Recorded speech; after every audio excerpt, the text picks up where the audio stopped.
ஒரு பெண் தன் கணவனுக்கு கீழ்ப்படிந்து அவனது உரிமைகளை நிறைவேற்றுவதற்கான வெகுமதி ஜிஹாத்திற்கு சமம். ஹஸ்ரத் அப்துல்லாஹ் பின் அப்பாஸ் ரலியல்லாஹு அன்ஹு அவர்கள் அறிவிக்கிறார்கள், ஒரு முறை ஒரு பெண் ரசூலுல்லாஹி ஸல்லல்லாஹு அலைஹி வஸல்லம் அவர்கள் முன் வந்து, யா ரசூலல்லாஹ், அனைத்து பெண்கள் சார்பாக நான் அனுப்பப்பட்டுள்ளேன். அல்லாஹ் ஜிஹாதை ஆண்களுக்கு கடமையாக்கியுள்ளான். அவர்கள் யுத்தத்தில் காயப்பட்டால் பல வெகுமதிகளும் அவர்களுக்கு உண்டு. அவர்கள் வீர மரணம் அடைந்தால் அவர்களுடன் அல்லாஹ் இருக்கின்றான். மறுபுறம் அனைத்து பெண்களுமாகிய நாம் கணவனுக்கு பணிவிடை செய்வதிலேயே இருக்கின்றோம். என்ன வெகுமதிதான் எங்களுக்கு கிடைக்கும் என்று வினவினாள்.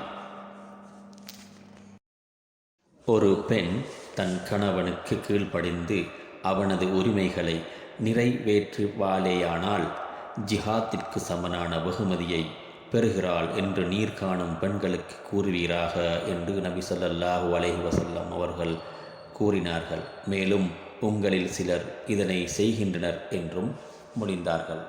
மற்றும் ஒரு அறிவிப்பான தபரானி எனும் கிரந்தத்தில் அறிவிக்கப்படுவதாவது, ஒரு பெண் ரசூலுல்லாஹி ஸல்லல்லாஹு அலைஹி வஸல்லம் அவர்கள் முன் வந்து, ஏனைய பெண்களிடம் இருந்து ஒரு தூதுவராக நான் அனுப்பப்பட்டுள்ளேன்.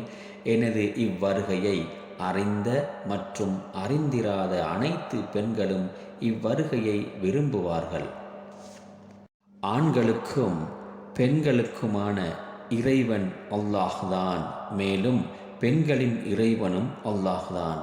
அதே போன்று ஆண்களுக்கும் பெண்களுக்குமான இறைவனின் தூதரும் நீங்களே.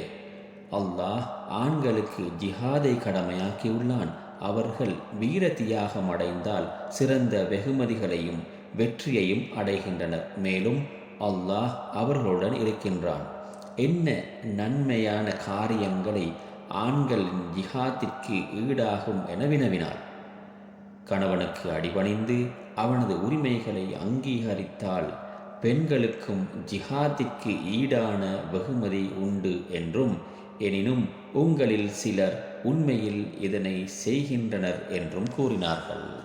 நல்ல விடயங்களை கேட்போம், நல்லவற்றையே அனைவருக்கும் பகிர்வோம், அனைவரும் பயனடையச் செய்வோம்.